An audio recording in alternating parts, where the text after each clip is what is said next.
Bom dia, irmãos. A graça e a paz do Senhor Jesus, amém? Quantos estão com seus corações gratos por mais uma manhã de domingo, dia do Senhor aqui juntos, amém? De domingo a domingo, temos oportunidade dia a dia de relembrar que nós, por meio de Jesus, recebemos uma nova natureza, uma nova identidade. E quando a gente se reúne nos cultos de domingo pela manhã, a gente tem a oportunidade de colocar mais uma vez o nosso coração inclinado a ouvir o ensino, a nos rendermos à autoridade das Sagradas Escrituras. Ontem à noite nós estivemos ali na Igreja Batista Betel, em Laranjeiras. Alguns casais estiveram lá conosco, né? Júnior e Clédes, primeiro encontro de casais do Júnior e Clédes, né? E que beleza. E a mensagem não foi nada fofa, né? Tivemos a oportunidade de fazer algo, irmãos, que para nós, assim, enquanto igreja, foi um presente do Senhor, né? Nós tivemos 3 igrejas, que às vezes a gente se esforça para conseguir fazer um encontro de casais, com 10 casais às vezes, uma igreja em plantação como a nossa, é natural isso, irmãos com programações também familiares e outras demandas, e a gente no meio de um feriado, né, emendado, e às vezes a gente vai ter dificuldades, e pastor Fábio Tristão na mesma jornada, e pastor Pedro lá em Vila Velha da mesma forma, e a gente caminha numa fraternidade de igrejas, e uma das coisas que a gente sempre compartilha, irmãos, é a importância de não sermos daqueles que apenas falam sobre, mas vivem de modo compatível com aquilo que a gente tem ensinado. E a gente fez algo ontem que eu espero que seja um importante testemunho para a nossa cidade. Nós juntamos 3 pastores, 3 líderes, e literalmente quando a gente ouve um livro de Philip Keller, eu lembro que eu li esse livro há muito tempo atrás, Nada Me Faltará, o título do livro, que não tem problema algum, irmão, as ovelhas de Cristo se misturarem, mesmo que sejam de rebanhos geograficamente diferentes, porque estamos primeiro debaixo do pastoreio do Cristo, que é o supremo pastor e bispo das almas. E o Senhor vai trazer aqui para a família Betânia as pessoas as quais nós devemos apacentar. E se alguém fizer o trânsito para Batista Betel, se alguém fizer o trânsito para Atos e Vila Velha, eles continuam debaixo do pastoreio do Cristo. Amém, irmãos? Esse que vos fala aqui é um miserável homem que sou aqui. E nós entendemos que o nosso papel é tão somente apontar para Cristo, permitir também que os irmãos sejam abençoados por outras vozes pastorais também. A gente traz aqui o pastor Fábio, traz aqui o pastor Pedro, e ontem a gente teve a oportunidade de fazer isso. Amém, irmãos? 3 igrejas ali, 3 localidades geográficas no mesmo espaço, a fim de ouvir sobre o conselho do Senhor acerca de casamento. E o curioso é a gente terminar ali o sermão e sentarmos ali eu, Pedro e Fábio para compartilharmos um pouco e a gente olhar no rosto uns dos outros e dizer assim: cara, que paz é poder entregar o microfone na mão uns dos outros aqui, porque de fato estamos todos com as suas peculiaridades, ao seu modo, buscando proclamar o Evangelho de Cristo, sem a gente buscar assim, não distorcermos e não pervertermos a verdade, e a gente poder ter essa paz com irmãos em Cristo na nossa região. Amém, irmãos? Então eu quero deixar esse testemunho, porque de fato nós entendemos que o rebanho pertence ao Cristo, e para nós é uma alegria. Sempre que nós tivermos uma ação assim, irmãos, é muito importante, porque vai chegar o dia que a gente vai ter que fazer aqui na família Betânia. A gente passou um aperto lá ontem, que se tudo seguir da forma que está, a gente não vai conseguir fazer geograficamente aqui, que deu mais de 150 pessoas ontem lá. Então, assim, a gente não vai conseguir colocar aqui, então vai ter o dia que seria aqui, e vai ter que ser na Betel, mas aí quem vai trabalhar vai ser a gente, entendeu, irmãos? Amém? Quem vai ajudar a abrir, fechar, organizar as coisas, seremos nós aqui, que a gente fez esse combinado. entre essa rede de igrejas. Serão 3 encontros de casais no ano. Então, um agora fizemos em... Que dia foi ontem, irmãos? Nós estamos no mês o quê? Mês de abril, isso. Então, um no mês de abril. O irmão está parecendo novembro já, entendeu, irmão? Então, está tudo bem. Então, nós fizemos o primeiro em abril, o segundo será em julho e o terceiro será em outubro. Então, nós vamos seguindo uma agenda, amém? E quero muito que os irmãos compreendam que o próximo vai ser em Vila Velha. E aí nós vamos sair daqui e vamos lá para Vila Velha, assim como os irmãos de Vila Velha estiveram ontem aqui em Serra. Amém, irmãos? Glória a Deus. Vamos começar a compartilhar dessa manhã. Quero te convidar a abrir a sua Bíblia no Evangelho de João, capítulo 12.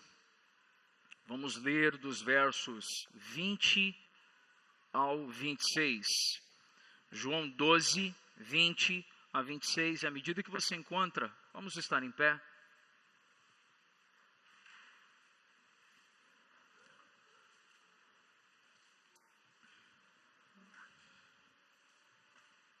Os irmãos encontraram João 12, verso 20 em diante. Amém? Quero utilizar aqui a NAA, Nova Almeida atualizada. Começa dizendo assim a palavra do Senhor. Ora, entre os que foram para adorar durante a festa, havia alguns gregos. Estes se dirigiram a Filipe, que era de Betsaida, da Galileia, e lhe pediram: Senhor, queremos ver Jesus. Filipe foi dizê-lo a André, e André e Filipe comunicaram a Jesus. Então Jesus se dirigiu a eles dizendo: é chegada a hora de ser glorificado o Filho do Homem. Em verdade lhes digo, grão de trigo caindo na terra não morrer, fica ele só. Mas se morrer, produz muito fruto. Quem ama a sua vida, perde-a. Mas aquele que odeia a sua vida neste mundo, irá preservá-la para a vida eterna. Se alguém me serve, siga-me, e onde eu estou, ali também está o meu servo. E se alguém me servir, meu Pai o honrará. Vamos falar com o Senhor mais uma vez? Pai bondoso e querido, nós queremos te dar graças, te honrar, te bendizer e expressar para ti, Senhor, o nosso anseio, o nosso desejo de sermos ainda mais edificados, Senhor, pela tua palavra, de sermos ainda mais, Senhor, amadurecidos para toda boa obra. Queremos agora, Senhor, nos inclinar diante da autoridade das sagradas Escrituras.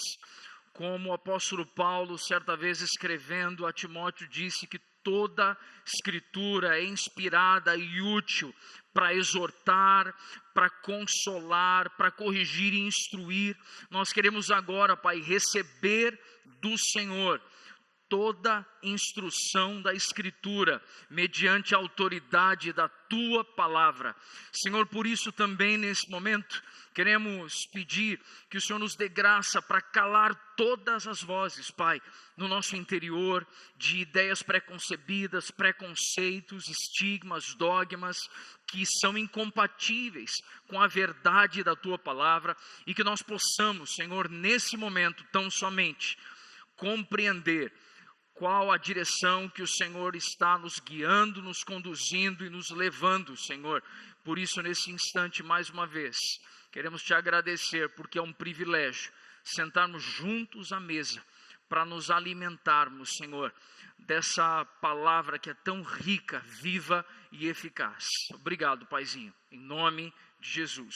Amém, amém, amém e amém. Pode sentar, querido.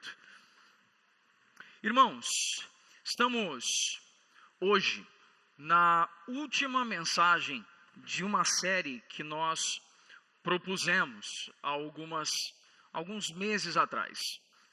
Eu me recordo que nós tivemos um tempo aqui para compartilhar uma série que foi O que o Evangelho produz. Quantos irmãos lembram de alguma das pelo menos uma dessas mensagens, o que o Evangelho produz?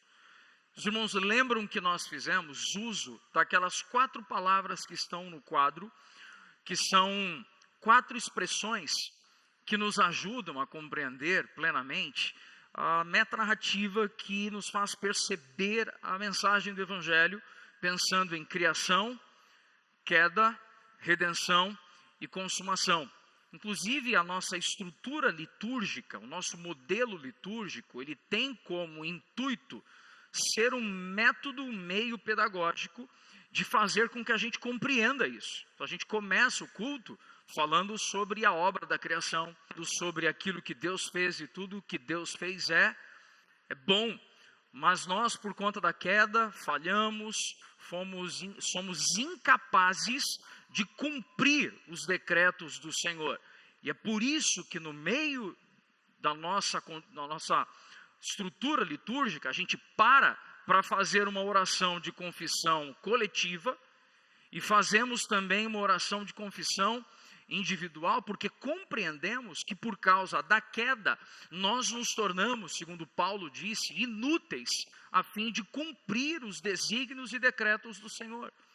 Mas graças a Deus por Jesus Cristo, como declarou o apóstolo Paulo no último verso de Romanos capítulo 7. E por conta da obra da regeneração, nós temos oportunidade então de nos reconectar com o Pai. E tudo será finalizado naquele dia que chamamos de a consumação de todas as coisas.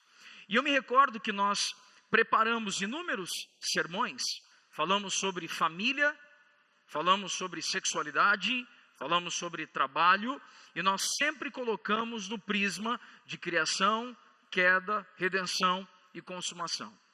Quando nós terminamos essa série de mensagens, eu tive um impelir do Senhor muito intenso, muito forte, de que nós podemos incorrer em um risco, que é sabermos muito e fazermos pouco.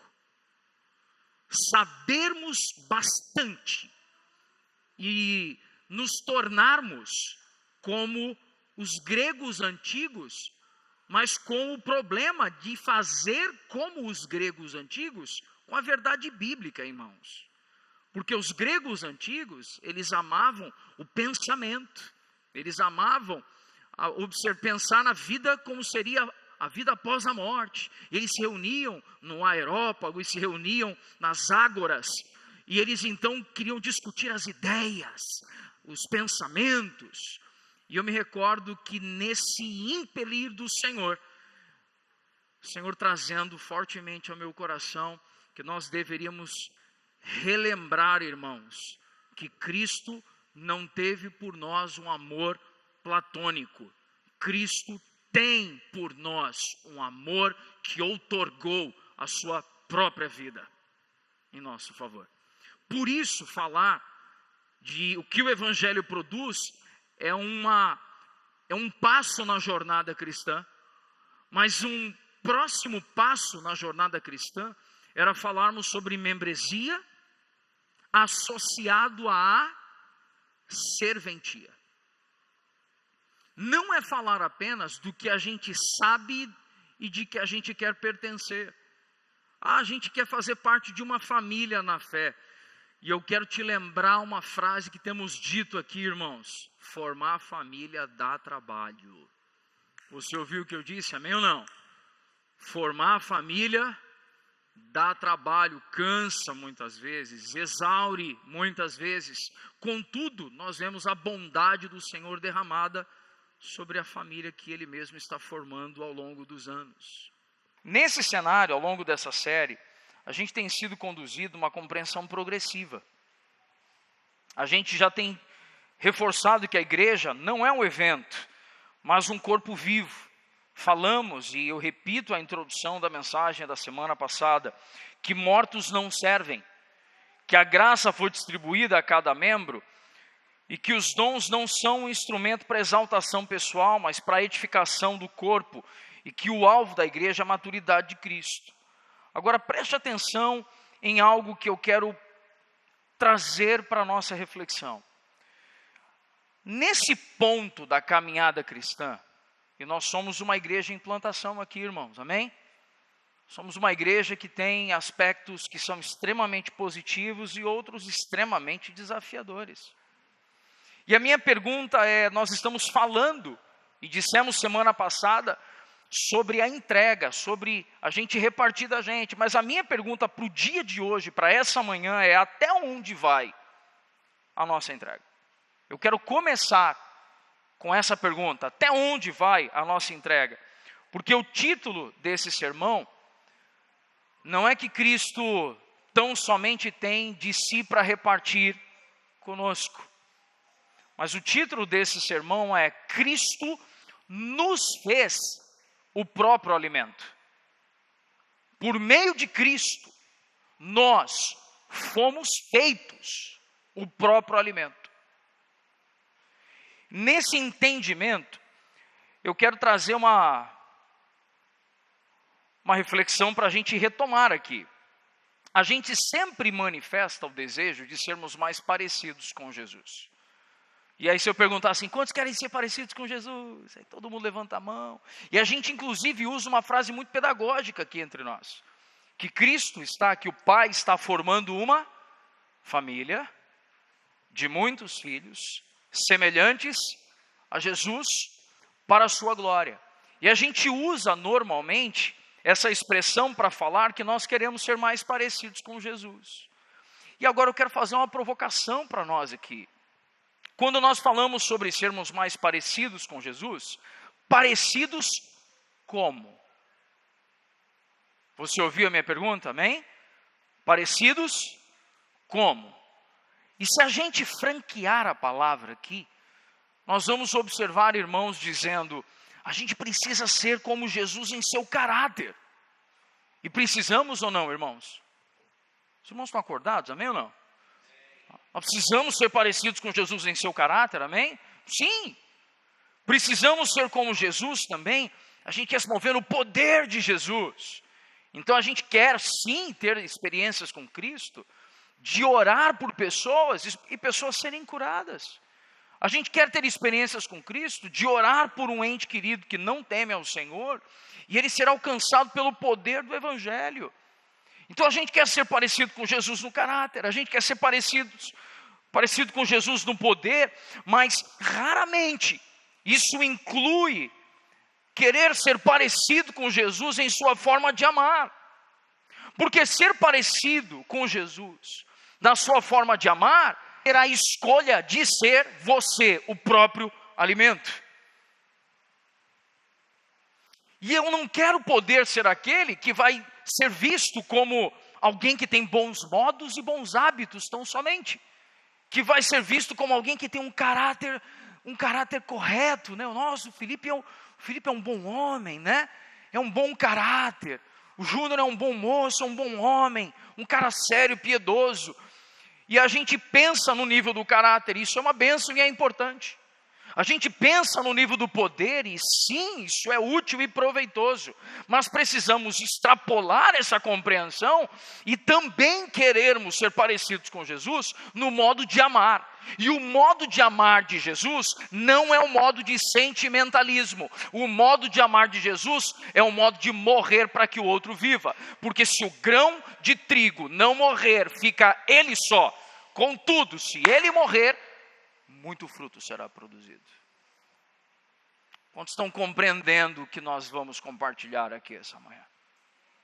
Porque a gente não pode querer ser parecido com Jesus só em esferas limitadas em uns níveis. Mas precisamos buscar ser parecidos com Cristo também no seu nível de poder e entrega. Aqui, o Evangelho nos conduz, irmãos, a um lugar mais profundo de reflexão. Que a gente não vem domingo de manhã, irmãos, para vir aqui e ficar festejando apenas os bons modos dos irmãos. A gente não vem aqui para festejar se a gente ora e a coisa acontece conforme a gente orou, embora isso seja motivo de alegria, sim, mas isso me faz lembrar a carta que Paulo escreveu à igreja em Corinto, no capítulo 13, dizendo que nós não podemos ser como um sino que retine, que faz barulho muitas vezes, porque se não tiver amor,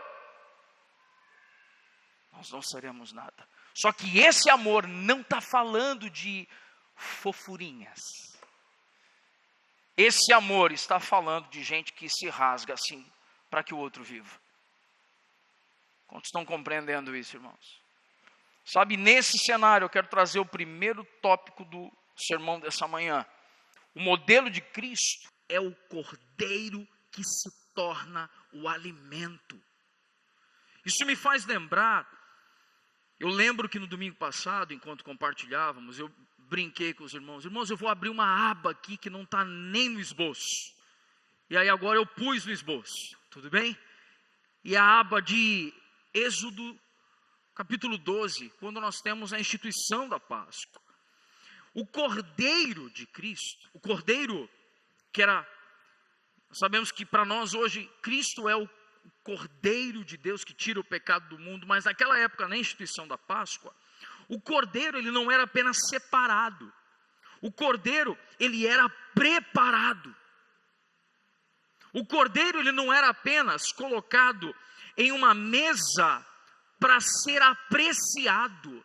O cordeiro era colocado à mesa para ser repartido. Você ouviu o que eu disse ou não? O cordeiro não está à mesa para as pessoas olharem e dizerem: uau, que cordeiro assado lindo. Mas a certeza era que o cordeiro seria partido.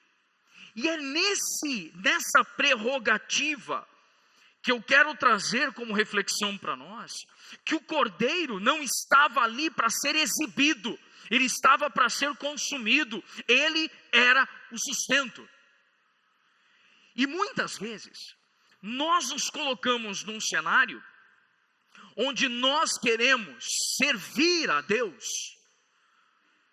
e eu sempre tenho compartilhado algo, que o amor a Deus se desdobra em... Ô família Betânia, não me deixa no vácuo aqui que nós estamos ensinando isso. O amor ao Pai se desdobra em serviço aos irmãos. E aí sabe o que a gente quer, irmão? A gente quer comer do cordeiro que está posto à mesa. Só que o modelo de Cristo é nos tornar o alimento. E se nós fôssemos postos à mesa para que nós fôssemos partidos? Porque então eu passo a entender não apenas as coisas boas do serviço ministerial.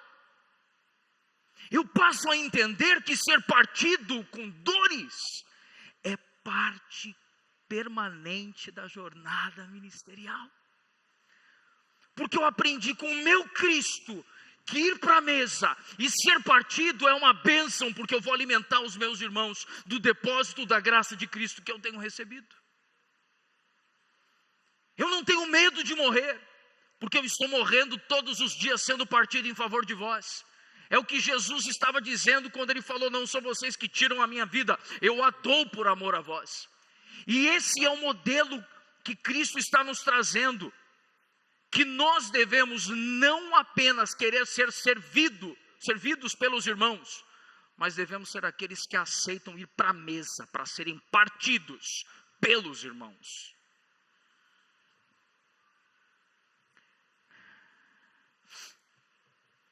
Jesus, ele é o cordeiro que se doa por nós, irmãos. E se ele é o cordeiro que se doa por nós, eu vou reter o depósito da graça que eu recebi. E essa verdade, ela vai redefinir como a gente compreende o chamado cristão.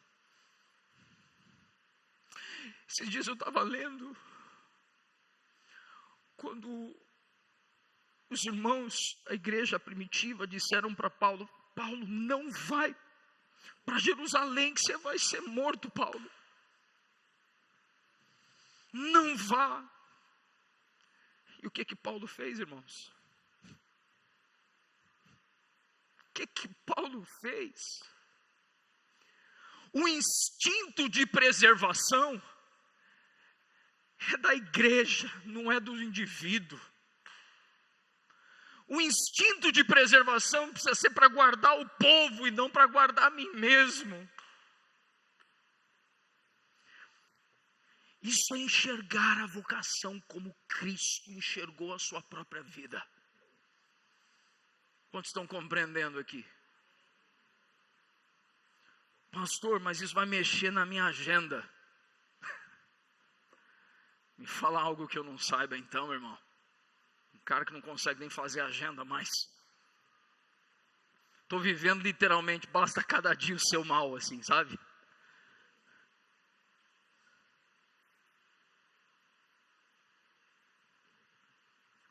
Tenho minha esposa aqui presente para confirmar algo.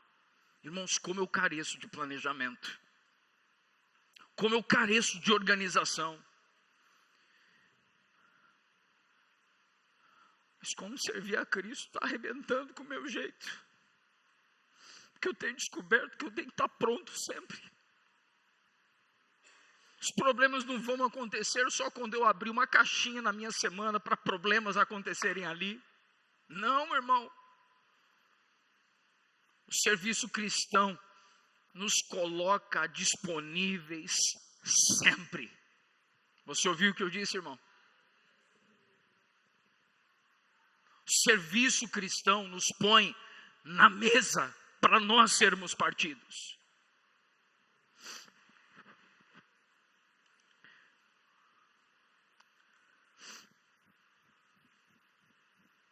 A gente quer ser igual a Cristo, mas a gente não quer fazer como Cristo. Você está ouvindo o que eu disse ou não? A gente quer ser igual a Cristo, mas não quer se propor a fazer o que Ele fez. Aqui Jesus em João 12, Ele está dizendo algo, irmãos. Eu já preguei um sermão em João 12, 2024, quando nós estudamos todo o Evangelho de João. Os irmãos que nos visitam, estão todas as mensagens disponíveis no Spotify e no YouTube. Temos uma mensagem inteira sobre João 12 ali. Mas eu quero trazer à memória que quando Jesus disse, se o grão de trigo não morrer, fica ele só. Irmãos, a gente não presta atenção nessa parte do texto. Se o grão de trigo não morrer, fica ele só. Mas se morrer, produzirá o que, irmão? Muito fruto. E sabe o que é o maior desafio do nosso tempo? Em tempos de excentricidade, em tempos de egocentrismo, nós estamos vendo gente querendo frutificar, mas sem querer morrer. Foi isso que Jesus estava dizendo aqui, que quem quiser guardar a sua vida, perdê-la-á.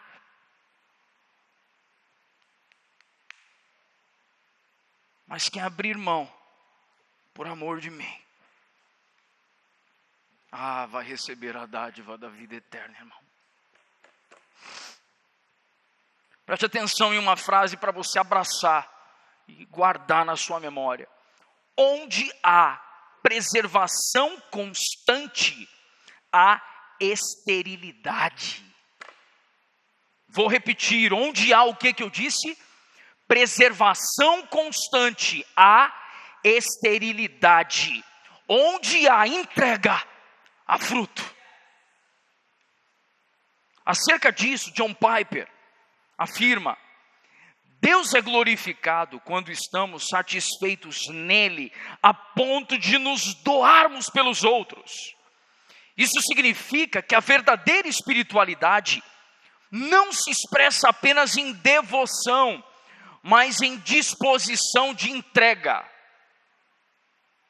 Eu vou repetir, a verdadeira devoção, a verdadeira espiritualidade não se expressa apenas em devoção, mas em disposição de entrega. Sabe o que acontece, irmão? Deixa eu te falar uma coisa. Ô bronca que eu tenho. Fico bravo às vezes assim, sabe? quando eu lido com situações de pessoas teimosas, que quando a gente vai falar sobre piedade, acha que piedade tem a ver apenas com, cuidado que eu usei uma expressão aqui, apenas com ficar 1 hora trancado no quarto, lendo, tocando e cantando. A devoção inclui isso, amém ou não, irmãos? Mas você sair desse quarto e não se lançar na vida da sua igreja local, isso não é o efeito completo da verdade do Evangelho, tornando você semelhante a Jesus. Deixa eu te dizer uma coisa, irmão. Uma das coisas que eu mais gosto de fazer, sabe o que é? É me trancar no escritório para estudar as Escrituras, para preparar sermão, para ler livros sobre aconselhamento, para ler livros sobre história da igreja, sobre doutrina bíblica, para poder ensinar melhor o corpo de Cristo. Eu amo fazer isso. Tem dias que eu pego o carro, tomo café no sábado, venho para cá, fico aqui até o fim do estudando sozinho, para preparar um sermão de domingo. Mas se o meu telefone tocar com um irmão precisando de uma visita, eu preciso parar e fazer isso. Você está entendendo o que eu estou dizendo ou não, irmão? Eu preciso parar e corresponder. Eu preciso parar e colocar gente na minha semana. Porque o trabalho e a labuta cristã não é fazer só aquilo que eu acho que é a única coisa que eu devo fazer. Eu preciso estar pronto para ser posto na mesa e repartido se necessário, mesmo que isso altere e afete a minha agenda. Quantos estão compreendendo o que eu estou dizendo aqui, irmãos? A verdadeira devoção não se revela, não é demonstrada só por alguém que vai para o quarto, fecha a porta e fica lá cantando, tocando e lendo. A verdadeira devoção é quando a doutrina bíblica se desdobra em serviço cristão piedoso e amoroso. Você ouviu o que eu disse ou não? É quando a doutrina bíblica ela é externada, é revelada por um coração submisso ao Pai, sujeito aos irmãos e disposto a morrer uns pelos outros. Precisamos afirmar com sobriedade algo. Ser como Cristo inclui aceitar ser colocado à mesa. Os irmãos ouviram isso, amém? Ser como Cristo é aceitar, inclui aceitar ser colocado à mesa. Quantos aqui gostam de preparar uma jantinha especial, às vezes para estar em família, gostam ou não? Amém? Uma bênção, né? Preparar um prato legal, pôr uma mesa. E se você não for aquele que senta para comer? E se você for o alimento a ser servido?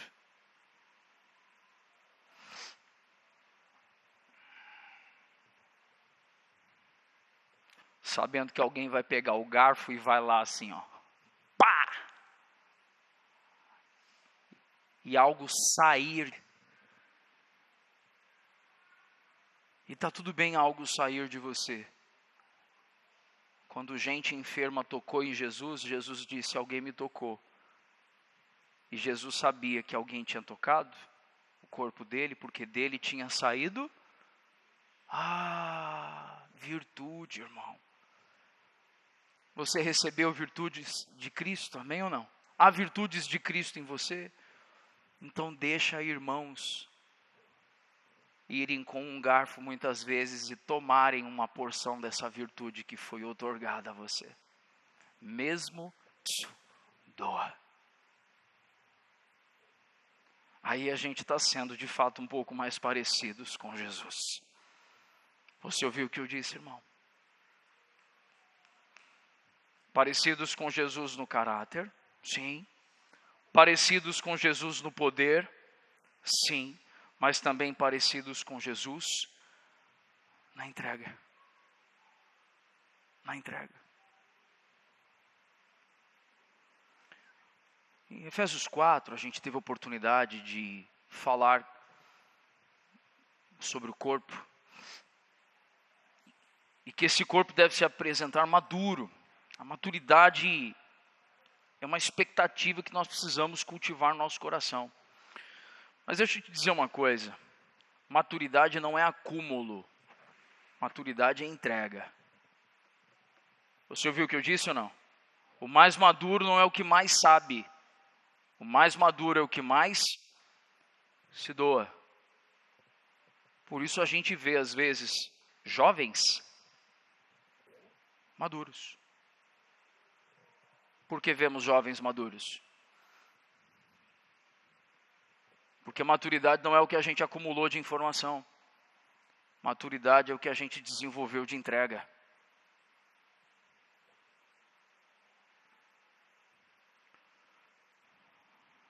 O que define essa maturidade? Entrega. Por isso, maturidade espiritual não pode ser medida por aquilo que a gente sabe, mas deve ser definido por aquilo que a gente se doa. A maturidade não se define pela capacidade de reter informações, mas na disposição de repartir.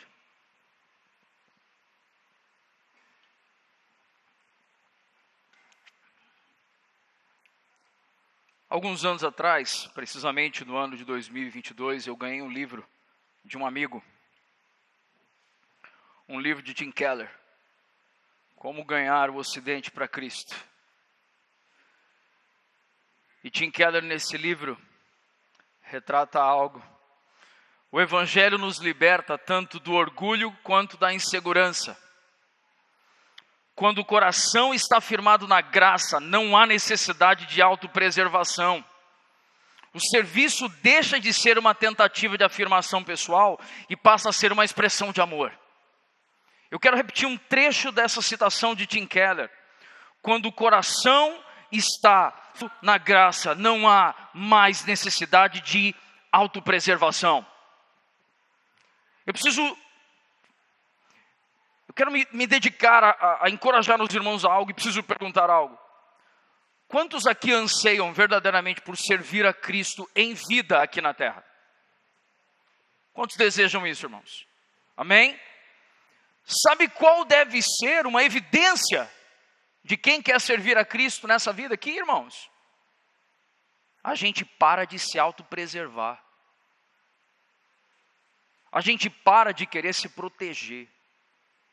A gente para de querer. A gente tem medo de... Não, eu tenho medo do que vão dizer aqui, eu tenho medo do que vão falar aqui, eu tenho medo de como vai reverberar isso que eu estou fazendo.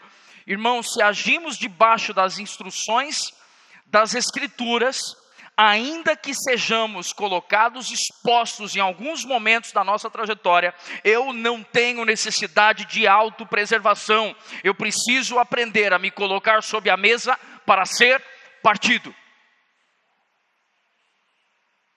Por isso, irmão, quando eu falo de família da fé, eu não tenho problema nenhum em lidar com gente que está desenvolvendo o serviço ministerial. Eu não tenho problema nenhum em lidar com gente que está em processo de aperfeiçoamento.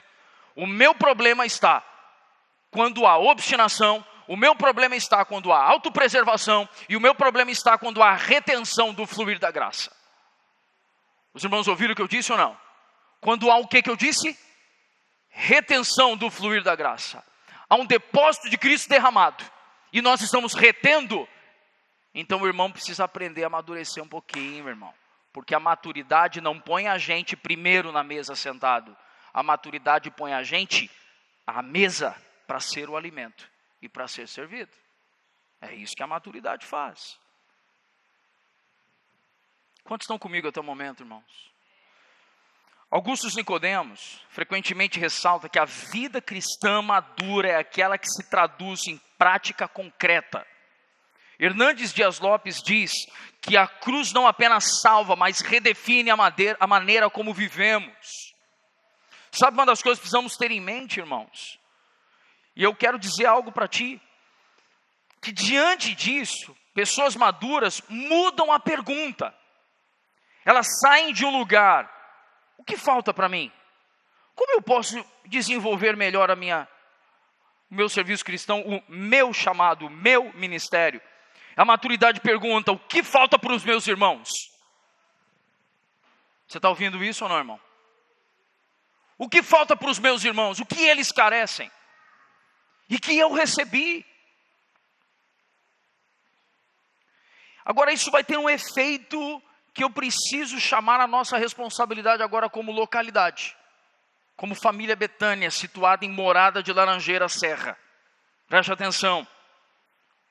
O corpo se torna uma resposta na localidade. Quando essa lógica se estabelece dentro da igreja, algo inevitável acontece. O corpo começa a se tornar uma resposta para aqueles que estão ao redor. Você ouviu o que eu disse ou não? Eu vou repetir isso. Recentemente, alguns irmãos que estão se aproximando de nós, tive a oportunidade de sentar com alguns deles no gabinete pastoral. Essa semana foi a semana inteira de atendimentos, de conversas, de diálogos. Em uma dessas conversas, eu reforcei e tenho reforçado com alguns irmãos. Pastor, vocês estão pregando acerca de algo aqui. Como é que é isso na vida de vocês? Vocês pensam dessa forma, creem dessa forma? Como é que tem sido a vida de vocês? Eu tenho dito para todos os irmãos que têm vindo até nós. Nós não somos ainda a igreja que nós temos pregado nesse púlpito de domingo após domingo. Você ouviu o que eu disse ou não, irmãos? Nós não somos essa igreja ainda. Sabe por quê? Porque ainda estamos em muitas áreas da nossa vida em Adão. Estamos no movimento de autopreservação. Estamos no momento que a gente é voluntário, né? A gente é voluntário. O que o voluntário faz, irmão? O tempo que sobra, o vigor que sobra, o dinheiro que sobra, a energia que sobra. A gente é voluntário.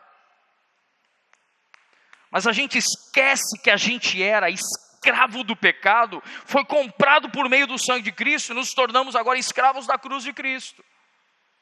E o escravo da cruz de Cristo compreende que ele não vive aqui na terra, senão para glorificar aquele que o resgatou. Lembrando, irmão, nós não estamos falando de ativismo religioso. Nós não estamos falando de ativismo religioso aqui. Eu um dia estive nesse lugar, eu não quero voltar para lá. Mas nós estamos dizendo sobre a consciência de serviço constante ao Senhor e aos irmãos. Os irmãos compreendem esse olhar? Agora, quando nós entendermos isso em nível de localidade, o que acontecer aqui dentro vai ecoar ali fora. Vocês ouviram o que eu disse ou não? O que acontecer aqui dentro vai reverberar nos quarteirões de Morada de Laranjeiras. Só que eu não sou aquele pastor utópico, idealista. Vamos agora ganhar o bairro. Uma coisa que eu não sou, irmão, é maluco. Pelo menos eu preciso que a minha esposa diga que eu estou certo. Sabe por quê, irmão? Porque às vezes a gente cria uma superficialidade de vocação e chamado, mas ela não é autêntica e genuína.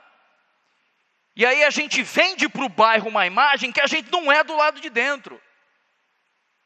Faz sentido isso ou não, irmãos? Então quem está aproximando, eu já estou falando logo, irmão. A gente não é isso que eu estou pregando aqui. A gente está em processo de regeneração, está em processo de desenvolvimento. Só que nesse cenário, eu preciso apontar para algo. A igreja não é chamada apenas para existir. Tem uma igrejinha ali em Morada de Laranjeiras. A igreja não é chamada para existir. A igreja é chamada para ser a presença do próprio Cristo. Isso quer dizer que o que a gente construir aqui dentro precisa reverberar ali para fora. Sem a chatice de gente dizendo, nós temos que ir para eu não sei o que, para fazer lá fora. O papel da igreja é proclamar o evangelho. E gente afetada pelo evangelho serve, dentro e fora.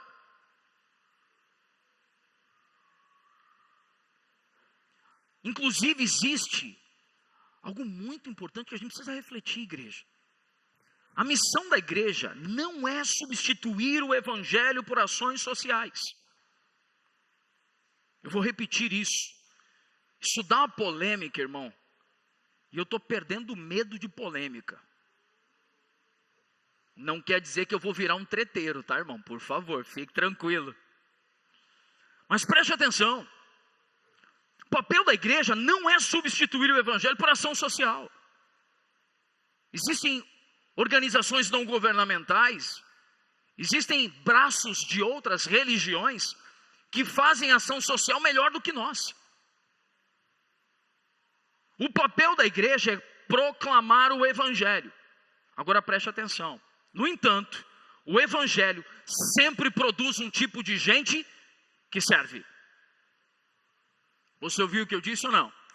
O evangelho sempre produz um tipo de gente que serve. Tim Keller, ao tratar sobre a igreja inserida na cidade, ele destaca algo. Uma comunidade moldada pelo evangelho aprende a olhar para a sua realidade com sensibilidade. Ela não ignora as dores ao seu redor, mas também não perde a sua identidade. Ela serve a cidade sem diluir a verdade. Isso exige o que a gente chama de exegese cultural. Sabe o que é exegese cultural, irmãos? Um livro, A Igreja Centrada, de Tim Keller, usa muito uma expressão que nós recebemos 2 ouvidos.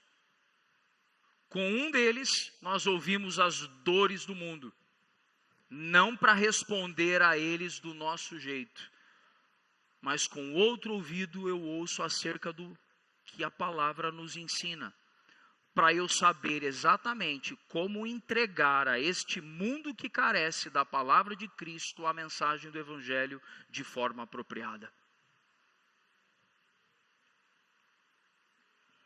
Então, um momento, irmãos. Tim Keller fez uma pergunta, irmãos, que me impactou nesse livro. Se a nossa igreja deixasse de existir hoje, o nosso bairro sem a nossa falta?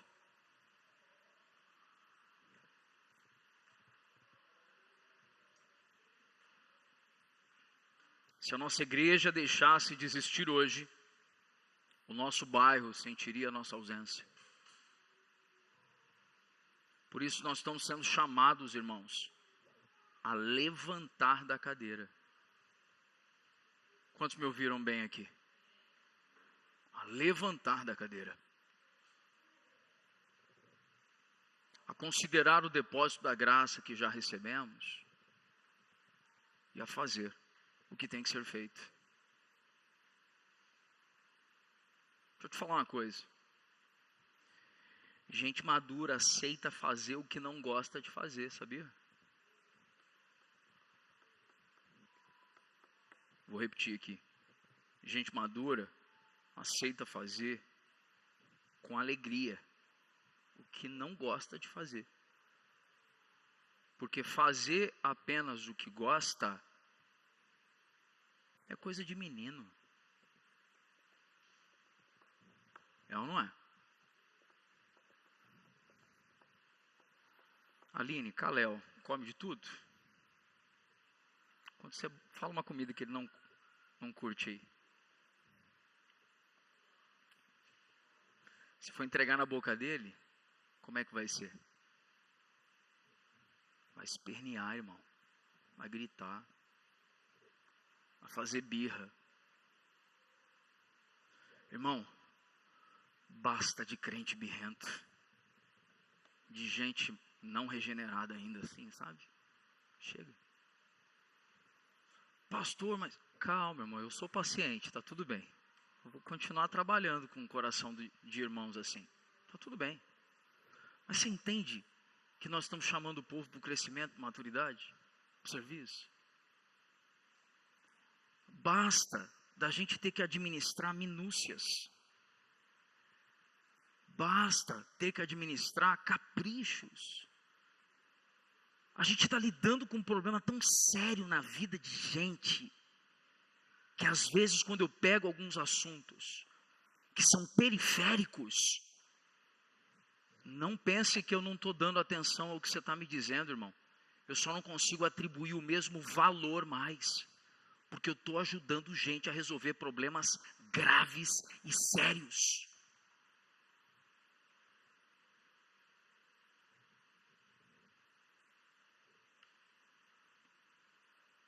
Eu quero trazer uma pergunta que não é em tom de cobrança, mas eu preciso levar todos os irmãos aqui a refletir sobre isso.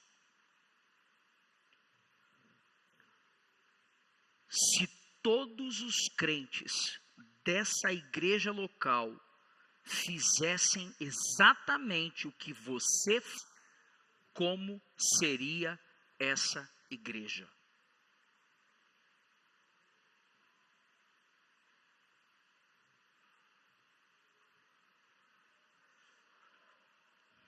Nós precisamos, irmãos, olhar para dentro. Sim ou não, igreja? Uma mensagem para refletir essa manhã, né? É ou não é, irmãos?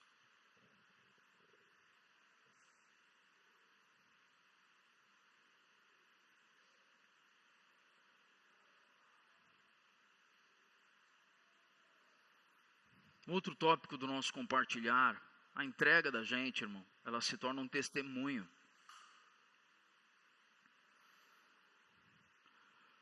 A oração de Jesus, a gente chama de oração sacerdotal. Vamos ver quem está ligado. A oração sacerdotal está em que texto das Sagradas Letras? João 17. Jesus, ele está orando ao Pai, ele diz: Pai, que eles sejam um, assim como eu sou um contigo, que eles sejam um comigo, a fim de que o mundo saiba que tu me enviaste. Preste atenção em algo: o mundo reconheceria os discípulos pelo amor que demonstram uns pelos outros. Agora eu quero reforçar algo aqui. O mundo reconheceria os discípulos de Jesus pelo que eu disse aqui? Pelo amor que eles demonstram o que, irmãos? Uns pelos outros. Mas esse amor, não estamos falando de sentimentalismo. Esse amor nós estamos falando de gente que aceita ir para a mesa e é partido em favor dos irmãos. É esse nível de amor que nós estamos falando. É o amor que não busca protagonismo. É o amor que não busca estar em evidência. É o amor que não busca notoriedade. É o amor que busca o bem comum. Esse é o amor. A igreja que se reparte internamente se torna visível externamente. Quando a graça circula entre os irmãos, ela transborda para além das paredes. Quero trazer aqui menção de Wiersbe, quando ele fala que o crescimento saudável de uma igreja ocorre quando cada membro exerce a sua função. Eu quero olhar para você aqui, irmão, eu quero falar algo sério, olhando nos seus olhos em um tom pastoral, de chamamento, de convocação à reflexão. Nós somos sim uma igreja em plantação. Só que sermos uma igreja em plantação não significa que não teremos uma preocupação na edificação de alguns assuntos nessa localidade. E muitas vezes, por sermos uma igreja em plantação, nós aceitamos que as coisas fiquem sem fazer. Nós aceitamos que os espaços que temos preparados fiquem vazios. Nós aceitamos que muitas vezes como não somos uma igreja apelativa em diretas, não sejamos constantes e generosos na contribuição. E quando trazemos esse tipo de conversa e reflexão, isso ofende a gente. E sabe por que isso ofende a gente? Porque vai custar. E amar dói, porque servir dói, porque amar custa. Então eu quero trazer, irmãos, uma perspectiva nesse último sermão da série, de responsabilização para o serviço, também em nossa localidade. Quantos irmãos ouviram isso aqui, irmãos? Quando essa dinâmica se estabelece, o resultado é uma comunidade sóbria, consistente e espiritualmente viva, não marcada por performance, mas por realidade. Não é centrada na aparência, mas em conteúdo, em substância. Essa realidade não passa desapercebida, ela reverbera, comunica e testemunha. Sabe, irmãos, eu tenho aqui uma inquietação que eu preciso repartir isso com os irmãos. O Senhor tem trazido para o meu coração um impelir de refletir sobre a visão que temos de equilíbrio. Qual a visão que temos de equilíbrio? Sabe qual é? Na maioria das vezes, a visão que temos de equilíbrio é uma forma gentil que temos de usar a lei do menor esforço. Você ouviu o que eu disse? A visão que temos de vida equilibrada, vida cristã equilibrada, na verdade é uma forma elegante de dizer que nós estamos fazendo uso da lei do menor esforço. E o que é a lei do menor esforço? É quando nós não permitimos que nada na nossa rotina seja afetada para servir ao Senhor, porque agora minha vida está equilibrada. Quando na verdade, sabe o que é equilíbrio, irmão? O verdadeiro equilíbrio é quando Cristo continua no centro da minha agenda e eu ponho na minha agenda o que Cristo colocaria. A minha agenda é a agenda de Jesus. O que Cristo faria nesse assunto? Então eu vou me lançar a fazer. Quero falar algo sério, irmãos. E agora eu vou rasgar o verbo. Nós precisamos abrir uma sala de 1 a 3 anos e outra sala de 3 a 5. Para as crianças aqui. Nós precisamos ter gente que fique na porta quando as pessoas estão chegando, estão saindo. Porque não dá para ver de fora para dentro. Então alguém que está chegando ali precisa ter alguém na porta para abrir a porta. Nós precisamos também, irmãos, de gente que olhe em volta e diga assim: pastor, o que tem para fazer aqui? Tem alguma coisa a mais?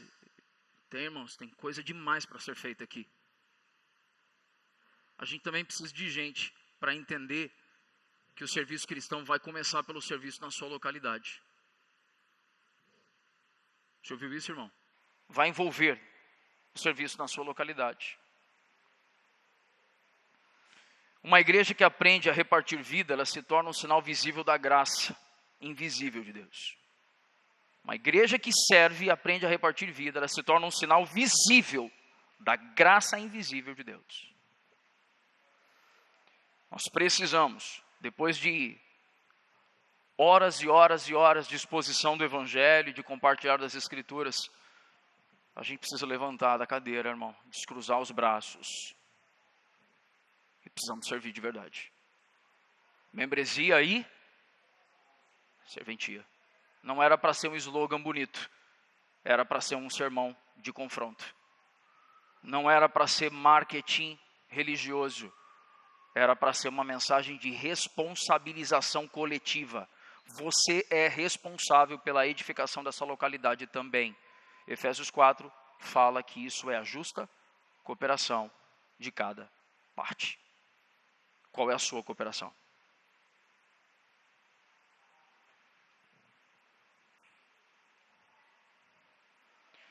Ao longo dessa série, irmãos, a gente foi conduzido a compreender quem somos como igreja.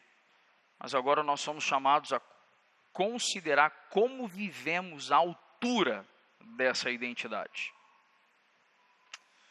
A pergunta que permanece diante de nós não é apenas o que sabemos, nem apenas o que recebemos, mas o que estamos dispostos a repartir.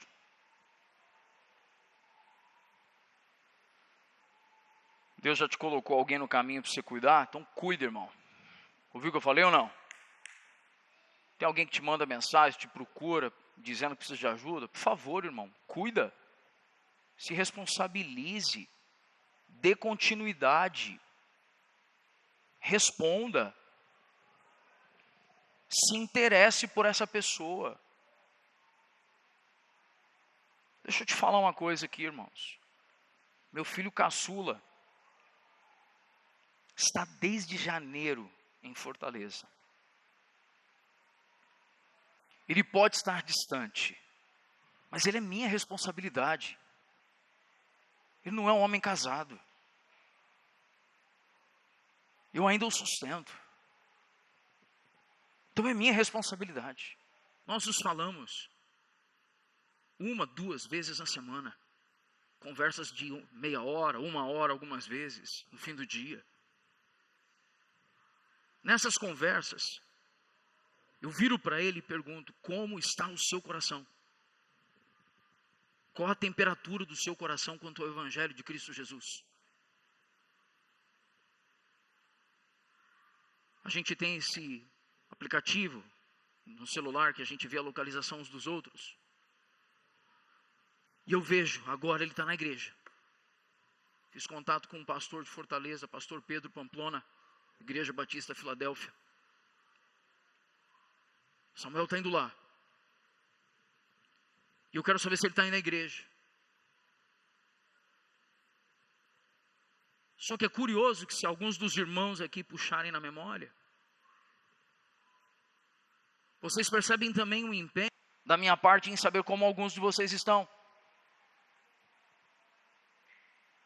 Só que a nossa igreja está aumentando em números. Eu já não consigo mandar mensagem para todos os irmãos todas as semanas como já fiz. Eu não sou capaz de conduzir sozinho o rebanho de Cristo. Eu careço da justa cooperação de cada parte dos irmãos.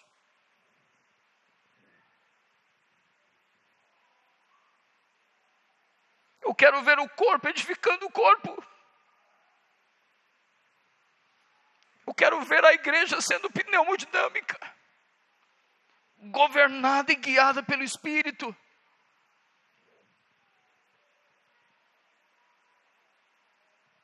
E o Senhor está nos trazendo nesse nível de reflexão, irmãos, de que é tempo de nós não sermos mais apenas aqueles que sentam para, mas levantam para o serviço, irmãos.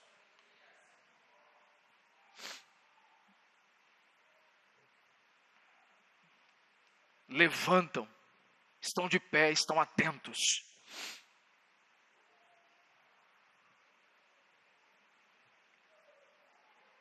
Primeira João 3,16 diz algo. Nisso conhecemos o amor, que Cristo deu a sua vida por nós.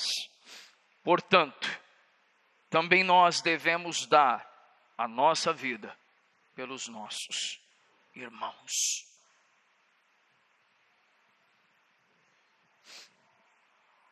Você foi chamado para dar a vida por quem está próximo a você aqui em primeiro nível. Sabia disso, irmão?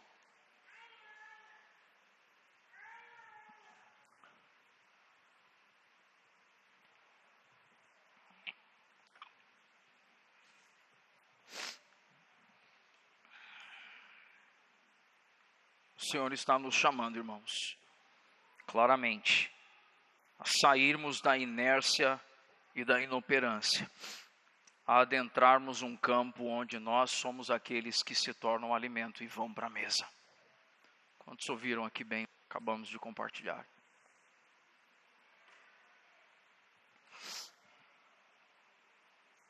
Amém, irmãos?